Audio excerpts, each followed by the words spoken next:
Hello everyone. Today we are going to read a poem, A Photograph. This is written by Shirley Towson. This is a poem written by the poet in the memory of her mother. So let's start the poem. The cardboard shows me how it was when the two girl cousins went paddling, each one holding one of my mother's hand, and she the big girl, some 12 years or so. Here, the poet sees a photograph.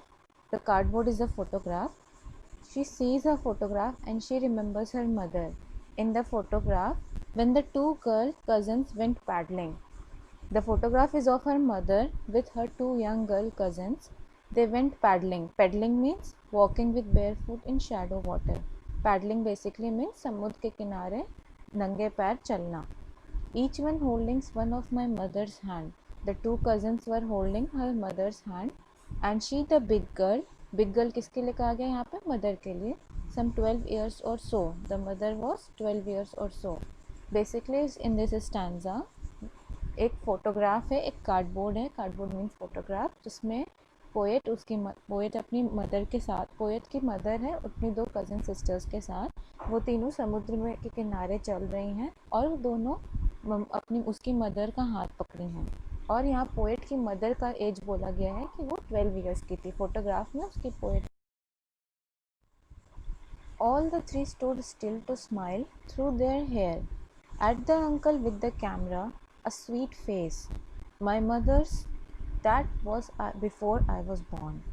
And the sea, which appears to have changed place, washed their terribly transient feet.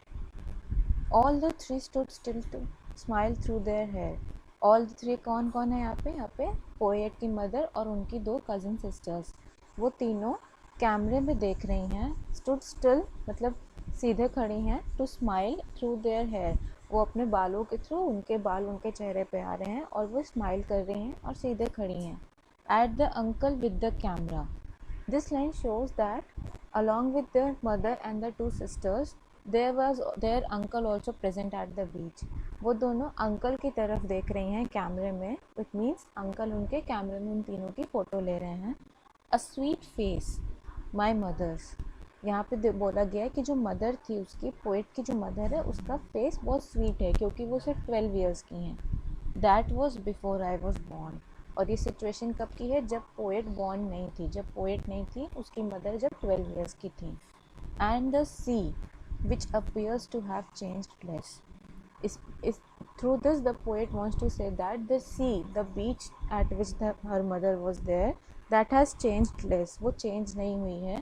Washed their terribly transient feet. Terribly transient feet means lasting only for a short time. उनके जो feet हैं, feet यहाँ पे mother और उसके दोनों cousin के feet हैं, वो ट्रांजिएंट है. मीन्स ह्यूमंस जो हैं वो टाइम के साथ चेंज होते हैं, तो उनके फीट जो हैं वो ट्रांजिएंट है, वो परमानेंट नहीं है, वो अब चेंज हो चुके हैं. वो उनकी जो सी है वहाँ पर, उसने उनके ट्रांजिएंट फीट को वॉश किया. यहाँ पे इन दो लाइन से ये पता चलता है कि जो सी है, जो नेचर है, वो चेंज नहीं होता है, वो इम्परमानेंट है, वो परमानेंट है. बट जो ह्यूमंस हैं, जैसे कि ह्यूमंस के फीट, वो चेंज होते हैं, ट्रांजिएंट हैं. Nature is permanent but human is not permanent. Some 20-30 years later, she would laugh at the snapshot. See Betty and Dolly, she would say, and look how they dressed up for the beach. The sea holiday was her past, mine is her laughter. Both wry with the labored lease of loss.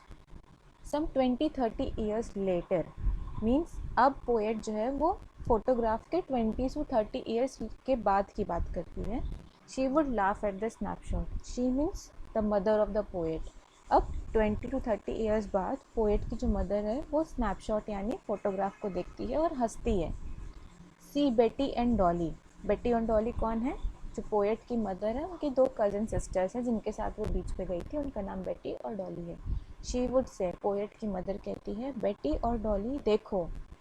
And they look and look how they dressed us for the beach. और बोलती है कि बेटी और डॉली देखो कैसे हमारे mummy papa हमें तैयार करके बीच के लिए भेजते थे। The C holiday was her past, mine is her laughter. जो सी की हॉलीडे थी, जो वो बीच पे गई थी, वो उसकी मदर का पास्ट था, और पोएट का पास्ट है उसकी माँ की हंसी। इससे ये पता चलता है कि पोएट की मदर अब नहीं है, पोएट की mother is dead, her mother is dead. जो सी हॉलीडे था वो उसकी माँ का पास्ट था, और उसकी माँ की हंसी पोएट का पास्ट है। Both wry means disappointment with the labored ease of loss। labored is something that is earned with difficulty। both राय दोनों ही, both means both is poet and her mother। Poet और उसकी मदर दोनों ही disappointed हैं, दोनों ही अपने अपने loss से disappointed हैं। लेबर्ड ईज ऑफ लॉस क्यों बोला गया है? क्योंकि दोनों का ही जो लॉस है वो बहुत डिफ़िकल्ट है, वो बहुत डिफ़िकल्ट तरीके से था, वो अब नहीं आ सकता। पोएट का लॉस था उसकी मदर, और उसकी मदर का लॉस था उनका बचपन, उनकी जो सी हॉलीडे थे। Now she has been dead nearly as many years as that girl lived, and of this circumstance there is nothing to say at all. Its silence silences. Now she has been dead. She मतलब poet की mother, poet की mother मर चुकी है। Nearly as many years as that girl lived। उसको मरे हुए कितने साल हुए हैं? जितने उस फोटोग्राफ में उसकी मदर की एज है, और उसकी मदर की एज हमें फर्स्ट स्टैंडर्ड में बताई गई थी कि 12 ईयर्स है।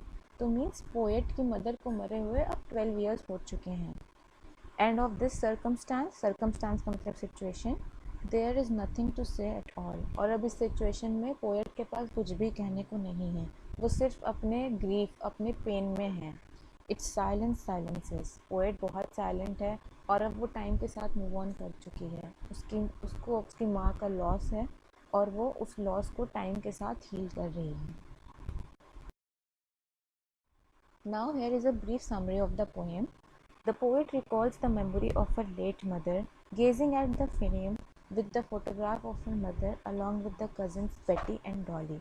The poet है वो अपनी मम्मी की याद में खोई है। वो एक फ़ोटो को देखती है, गेजिंग मीन्स लुकिंग, फ़ोटोग्राफ को, एक फ्रेम यानी फ़ोटोग्राफ, एक फ्रेम है जिसमें फ़ोटो है उसकी मदर और उसके दो कज़न्स की। वो उसको देखती है जिसमें उसके कज़न्स बेटी एंड डॉली हैं। बेटी एंड डॉली उसकी मदर की कज़न्स हैं। The photo refers to one of their visits to the sea beach. जो फ़ोटो है वो उसकी मॉम की विज़िट है सी बीच पे, जब वो अपनी बेटी और डॉली अपने कज़न सिस्टर्स के साथ बीच पे जाती है। At that time the mother's face had the sweetness of a young girl. उस टाइम पे उसकी मदर के फेस पे बहुत स्वीटनेस होती है एक यंग गर्ल की, क्योंकि उसकी एज सिर्फ 12 ईयर्स है उस time. Transient feet refers to the transients of life. Transient feet means humans जो होते हैं वो ट्रांजिएंट होते हैं, मतलब टेम्परेरी, परमानेंट नहीं होते हैं। With the time they change, तो फीट, इसलिए फीट को ट्रांजिएंट कहा गया है। She recalls how mom and had looked at the photo 20-30 years later and laughed at the attires that she and her cousins were wearing। Poet याद करती है कि कैसे उसकी मॉम उस फ़ोटो को देखती हैं 20-30 ईयर्स बाद, फ़ोटो लेने के 20-30 ईयर्स बाद, कैसे मॉम उसकी मदर उस फ़ोटो को देखती है और हंसती है। लाव्ड at the attires, attires means dress, और वो हंसती है कि वो और उसके कज़न्स कैसे ड्रेस पहन के बीच पे जाते थे। The sea holiday was a thing of past for her mother, and her smiling face had become a thing of the past for the poet। जो सी हॉलीडे थी वो उस मदर के लिए पास्ट थी, और जो उसका स्माइलिंग, मदर का स्माइलिंग फेस है, वो उस पोएट के लिए पास्ट हो चुका है। Both of them, mom and poet, now move on despite the losses. उसकी माँ और उस पोएट दोनों ही अब अपने अपने लाइफ में आगे बढ़ चुकी हैं, उनके उनके अपने अपने लॉस के साथ आगे बढ़ चुकी हैं। Now she has been dead for about 12 years. Poet की मदर को मरे हुए 12 ईयर्स हो चुके हैं। The void means emptiness. In the life of the poet is the silence and gloom that she feels. वो जो एम्प्टीनेस है उसकी लाइफ में उसकी मदर की, वो ही पोएट का साइलेंस है, और वो ही वो सॉरो है, वो पेन है जो कि वो हमेशा फील करती है। Thank you.